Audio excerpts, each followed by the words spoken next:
everyone, I'm Rebecca and welcome back to my sewing room. This week is actually going to be consisting of about a month's worth of footage of me finishing my English Regency court gown. So there's been a few other videos on this project, like the making of the skirt, the making of the bodice, and then I think it was like sleeves and embellishments, but I didn't finish those embellishments. So that is what we are going to be doing this time. Oh yeah, the third one also included all of the hair accessories.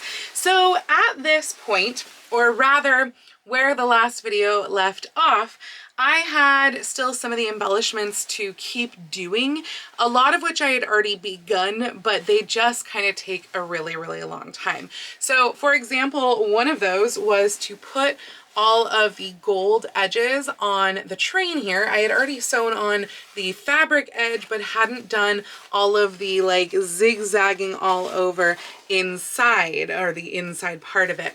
And one of you actually suggested after that last video that I should try doing it with my free motion foot as opposed to like trying to steer the sewing machine every which way. And that was a really great suggestion. It was still slow and tedious, and it took me kind of like sitting down, doing a bit, going, taking a break, coming back and doing the rest of it.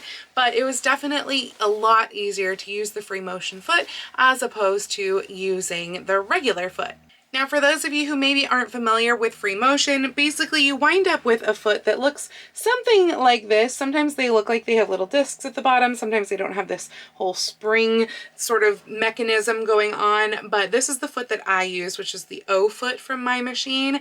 And basically when you go into free motion, you're kind of putting it into a straight stitch, but you're dropping your feed dogs. And the feed dogs are those little grippers underneath your sewing foot that pulls your fabric along. So that means that you have that ability to kind of float your fabric, because this foot also doesn't clamp down on your fabric like your normal sewing foot would. It is able to glide over. So that's what I did. I got it all finished. And if you wanted to look at the inside, I can show you kind of what it looks like from the straight stitch versus the free motion. So you can see when I was doing it as straight stitch, you can see it was looking very straight, right?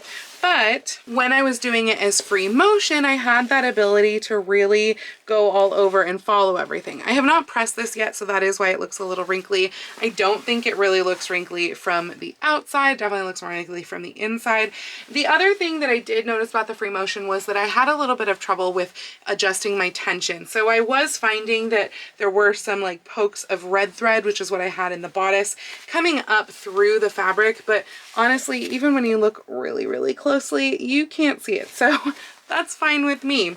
So yeah, that part is all done now. And now what I'm working on is the trim that goes around the sleeves. So what I did was I took the whole rest of this trim right here, which I had bought 2 spools of this that I think were like 4.5 yards each from Amazon. I'll link this trim down below in case you're interested, because it really is beautiful. And it was like, I think $14 for like 4.5 yards. So really good price, and it's a very nice quality metallic trim, just so light and delicate. And I took the remainder that I had, I did not measure it, I literally just took all of it and divided it up in 2, and I ran a gathering stitch around, and that is what I'm putting around the sleeve here. Now I did want to use the trim that is around the bottom of my skirt, but if you watched that last video, you will know that I did not have enough. I had enough for maybe 1 sleeve, but not 2, and I didn't feel like going out and buying more of it when I had enough of this already. So I've already put one of the sleeves on. This one is now finished, and I just have to sew this one on. It's all pinned in place. And at that point, the bodice robe portion will be complete. And then it will mostly be on to finishing all of the hair head decorations and sewing all of those sequins on the skirt. So basically the way that this video is going to work is I will kind of update you as I go with what I have completed and show you what it looks like. Even in the interim, like adding more sequins, I'll just show you what that looks like. And then I will show you the final reveal of everything at the end when I wear it to costume college. So today is June 23rd, and this video is going to take us through almost July 23rd, I think, is going to be around the Costume College Gala time. And of course for you, this video won't be very long, but you will get to see the finished look all at the end. So I'm gonna go back to work to sewing that sleeve trim on, and I will join you again later with some other trim updates. So it is the night before I leave for Costume College, and I wanted to kind of come back together, even though you have just seen, you know, seconds ago. It's actually been a little bit since I've really touched the court gown much, but all of the sequins, and by that I mean the every other pattern that I decided after doing the first one, that was what was going to happen. Every other pattern with all of the sequins is now finished. So I finished that up yesterday, so that's good. I had done those last few rows kind of over the course of this last while. So what is left at this point? First off, it's like 9:20 p.m. and I will be on an airplane, probably boarding an airplane in 12 hours. At this point, what is still left to be done is putting the trim on the hat, which I found the piece of trim that was missing. I don't even remember if I told you guys that I was missing a piece of trim, or if it was in this video or the last video like a couple months ago that I told you. But yeah, I was missing my larger piece of antique trim for the hat, and I found it while finding my gloves because for some reason it was in my glove box. I don't know how it got there. Anyway, so that's great. I can hand sew that on the plane. Same with the tassel. I bought a tassel. We're not making a tassel. So I bought a tassel from Joann's. We can sew all of that on the plane. Nice little small lap size project. Wonderful. I have not yet tried everything back on again, which I'm going to very shortly, but I need to be able to try it on before I can decide what width of ribbon I want around the waist. I'm fairly certain it's going to be the narrower one. If any, maybe I'll decide I just don't want ribbon, though it was part of the original design, so I probably will go with the ribbon. But I need to try that on before I decide on that. But again, that's a very easy thing to like whip stitch in the hotel room or whatever. Probably not on the plane because then I'd have to have the whole gown out, and I don't want to mess with that. I don't want it to risk getting dirty or anything. But again, like I can do that in, I don't know, a half hour in the hotel room. So that's very, very easy. But the thing that I really have not done yet on this that I really want to do, even though we are so short on time here, is I want a new petticoat. I am just dreading the idea of having that weighing down on my shoulders with that blue cotton sateen petticoat. I really want to make one of burgundy. So we are going to attempt in the next like hour and a half max to make a petticoat. I have measured out my organdy. I am measuring a piece that is 140 inches long. It's about 125 inches to get around the lower hoop. I don't know yet if I'm going to want the full width of the fabric. What I have a feeling I'm going to do is actually cut off a little bit of the width, and by cut I mean rip because it's organdy, a little bit of the width, and potentially turn that into a ruffle with obviously additional ripped pieces, because I do want the ruffle to kind of help hide the hoop down there, but I also just want to make this as easy as possible and as quick as possible. So I'm going to press my fabric. That's probably going to be the thing that takes the longest in this whole project. I'm going to press my fabric. It is literally one straight long piece. I'm going to do a seam most of the way. We're going to make it up a center back seam, kind of like I did with the skirt. And then I'm going to attempt to figure out how to pleat like the tops together, because one of the options for doing 18th century style petticoats that are meant to go over grand paniers is to actually, instead of like having it all pleated to the waist, you kind of knife pleat, or gather honestly, but you knife pleat it around like this and then attach it to itself or to like a little yoke strip, some sort of a fixed strip that isn't going to, you know, release all of those pleats or gathers. And you have it on these two little strips that go out supporting all of that, and that kind of gives you that even hem. So we're going to try to do that with this petticoat, even though we've never done that sort of thing before. I've never done that sort of thing before. And hopefully that will be quick and easy and it will work. And no, I'm probably not going to turn hems on this. I'm probably going to just have serged edges because time. So I'm going to go get ironing. I have this folded in quarters right now with the front and back over here and the sides over here. And that's because the sides are longer than the back because they're going over the pocket hoops. And basically what I've done is I've measured how long those need to be, and that's what these upper marks are from the bottom down here. That is how long it needs to be. However, I do want to do that ruffle, and I'm going to use my ruffler foot for it so it goes quickly. And I want a 10-inch ruffle, I think. So I'm going to actually move this mark down 9.5 inches from there, and then I'm going to cut a ruffle that's 10.5 inches wide, and that way I'll just cut off from there, like that 9.5 inches down mark, use that upper part for ruffle, press more for the ruffle. It's all balled up over there as you can see, and I will be able to do the ruffle by just using my ruffler foot. This is very much a two-hand process, so I don't know if I can really show you while it's actually going, but basically the way that this works is that this little bit right here, every few stitches, depending on how you set it, it slides a little pleat under. So it basically pushes it and gives you a little pleat. And all the while, this one is just gliding along flat. Now you can do it without this one, which in hindsight I probably should have done, and then sew it on separately. This way is a much slower process and really requires 3 hands. I feel like it's just slips and slides all over the place. Also, if you don't want a very, very narrow seam allowance, which is kind of how this is set up to be with like, I don't know, a 1/4 inch seam allowance, you have to ignore the little guideline things that they have here and go over more, which means that it's even more slippy, but at least then you can kind of grip everything and give yourself that bigger seam allowance. And also I made way too much of the strip. I don't even know if I'm going to wind up getting to like my next little piece. Basically I had one long piece and then 2 halves again of that, and yeah, it's not as ruffled as I had kind of intended it to be. You can see through and see the ruffle there. I will try to do a few stitches so that you can see how this works.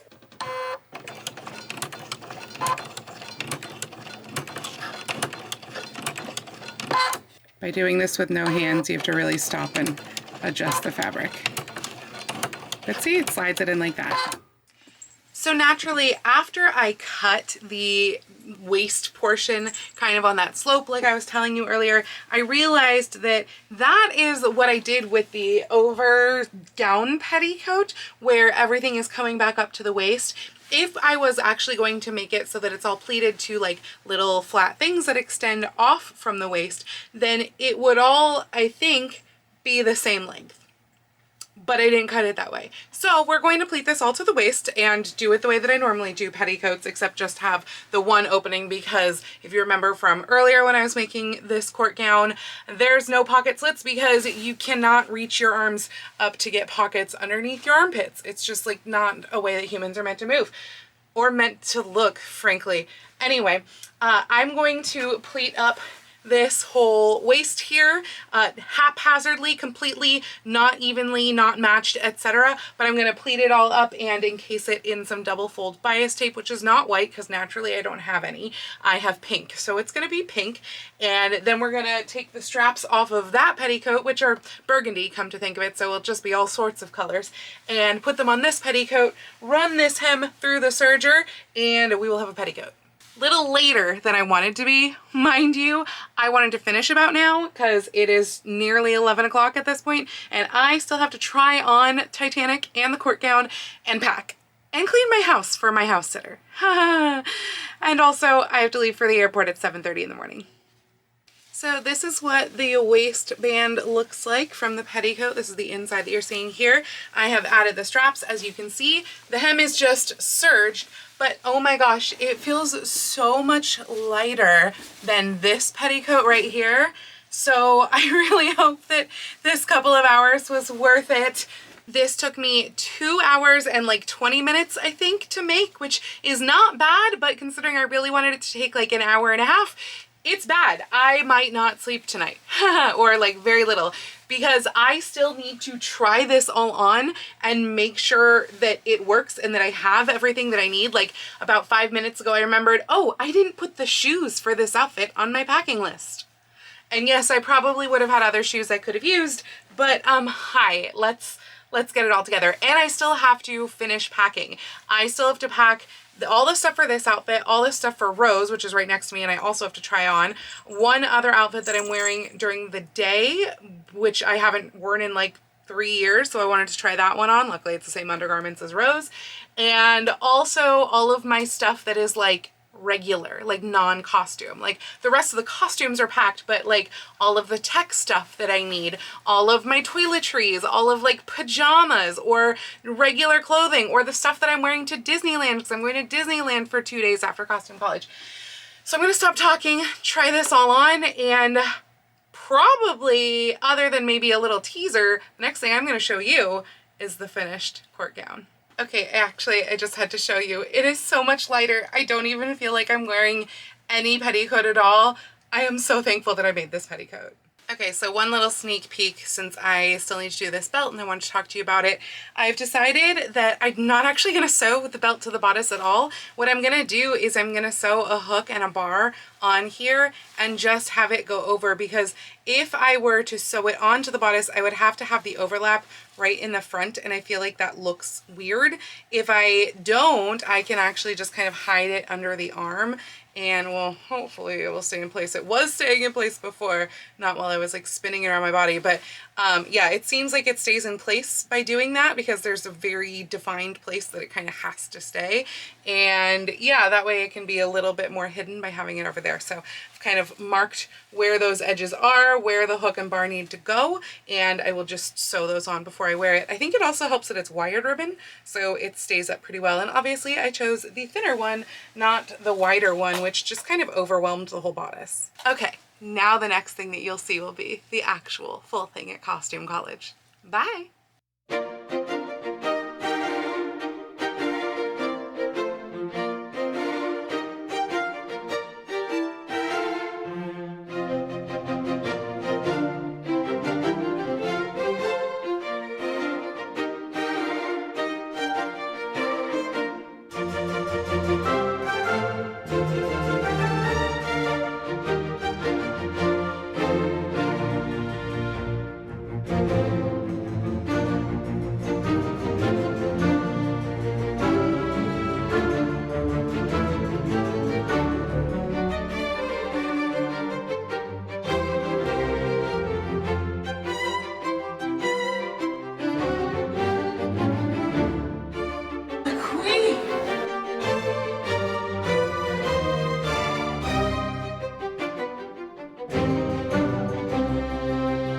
Majesty.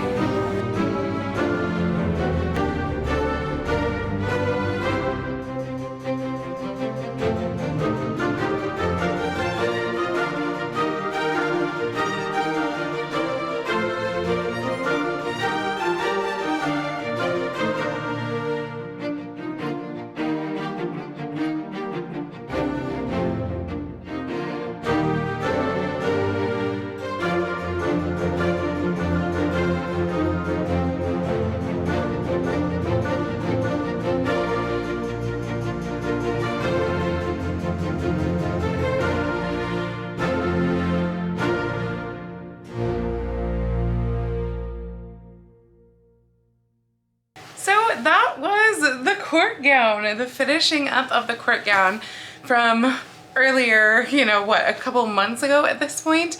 I feel like it's been kind of a long time in the making, and I'm honestly pretty happy with it. I think the biggest thing that was kind of a fail was to stack the pocket hoops on top of the grand paniers. It just didn't work. They collapsed like instantly, and for the first 20 or so minutes, I was just like trying to mess with them and trying to get them to work because they were affecting how my hem was laying, which was not fun. And of course, the hotel is so poorly laid out, the hotel room, that you literally cannot stand in front of a mirror in a dress like this. So I couldn't even see what it looked like, really. But honestly, I had a wonderful time wearing it. I think that our little group of court gown ladies looked so freaking fantastic. So overall, I am very pleased with how things turned out. And honestly, it wasn't even uncomfortable. Like, I'm still fine. I'm feeling a little bit tired of the wig at this point, but it's because it's been on for hours, and I think it still looks really cute and ridiculous. And yeah, I mean, and this wig was just like the easiest thing in the world. I'll link to this wig again down in the description in case you are interested in a perfect 1790s wig, because it really is like throw it on your head and go, and it's so easy. And I really hope that I get to wear this dress for something else. I have no idea what, because it is enormous and it's so ridiculous, but it's ridiculous in just like the best ways. I am such a fan of ridiculous eras of historical costuming, like my love for the 1830s, for example. And this is, I would say, probably the most ridiculous historical costume, like the type of historical costume in history, in all of history. It's stupid. So yeah. Anyway, that is going to be it for me for this video. If you like this video, please go ahead and click the thumbs up icon. And if you'd like to see more videos like this from me, please go ahead and click subscribe and the little bell icon to be notified every time I post a new video. I do post videos here on YouTube at least once a week, with sewing vlogs out on Tuesdays and sometimes additional sewing content out on Saturdays, but I post every day over on my Instagram, so please go follow me on Instagram. That's at Lady Rebecca Fashions. And if you'd like to help support all of the work that I do on this channel, I do have a link to my Patreon and my Ko-fi down in the description below, or you can send me a super thanks or join my YouTube channel memberships right here on YouTube below the video.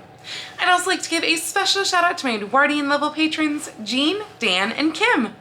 Thank you all so much for joining me today. I hope you all have a wonderful week, and I will see you very soon in my next video. Happy sewing!